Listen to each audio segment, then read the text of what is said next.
王先生，所以和批评指责远远没有弄清楚别人的需要和搞清楚事情的原因的重要。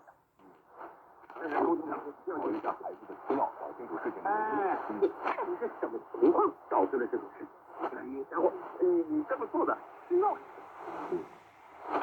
我弄清楚这个好办法，这第二个要有效的工作。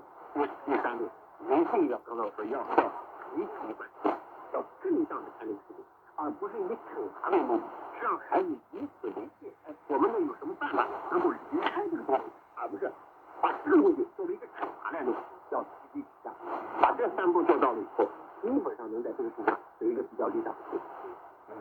好的，这里给我们分享的都是一些可操作的干货啊，非常感谢。